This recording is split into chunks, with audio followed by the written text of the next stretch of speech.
আসসালামু আলাইকুম। আমার চ্যানেলে সবাইকে স্বাগতম।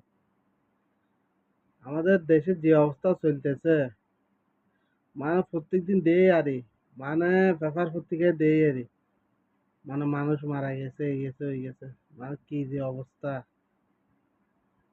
মানে প্রত্যেকটা দিন পেপার খুললে একই অবস্থা, পেপার খুললে একই অবস্থা। মানে আমরা এখানে খবরও দেখি, ফেসবুক টেসবুক দেই আরে, কি যে অবস্থা। এই গজব থেকে বাংলাদেশ যে কবে মুক্ত হইব আমরা নিজেরাও জানি না। এই অবস্থা, মানে এই চাঁদাবাজি, ছিনতাই, খুন, কি যে অবস্থা। আমরা যারা প্রবাসে আছি এই খবরগুলো দেখলে মানে মনের মধ্যে আতঙ্ক শুরু হয়ে যায়। কি যে অবস্থা। আমাদের সরকার কি করতেছে, মানুষের নিরাপত্তা দিতে পারতেছে না, মানুষের এটা করতেছে না, তারা নিয়ে তারাই আছে, তারাটা তারা নিয়ে আছে। কি কি বলবে, কিন্তু প্রবাসীরা রেমিটেন্স পাঠাইতেছে, প্রবাসীরা সম্মান পাইতেছে না। আরেক অবস্থা, কিছুদিন আগে মানে প্রবাসীরা বলে দেশে যাইলে সমাজ থাকলে রেজিস্ট্রেশন করতে হবে, কত কাহিনী চলে গেল। আরো আমাদের আসিম নজরুল স্যার বলছে প্রবাসীদের স্পেশাল সেবা দিব, স্পেশাল সেবা।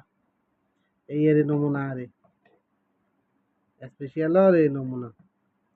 টিকিটের দাম বাড়তে, সব জায়গাতে, আমাদের শুধু বাংলাদেশের টিকিটের দামে বাড়তে, অন্য অন্য অন্য অন্য কোনোখানে এরকম টিকিটের দাম থাকে না, শুধু আমাদের বাংলাদেশের বাড়তে।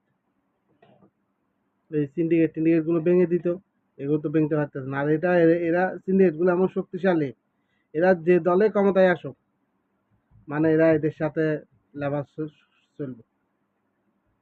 এই অবস্থা। আজকে আসিম নজরুল স্যারও যাতে প্রবাসী উপদেষ্টা হয়েছে, আর সারা বিশ্বে বিষে বন্ধ হয়ে গেছে।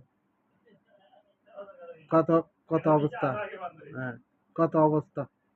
ওই আমেরিকাতে, ব্রিটেনে শিক্ষায় যারা যারা লেখাপড়া করতে যাবে তাদেরও বিষয় দিচ্ছে না।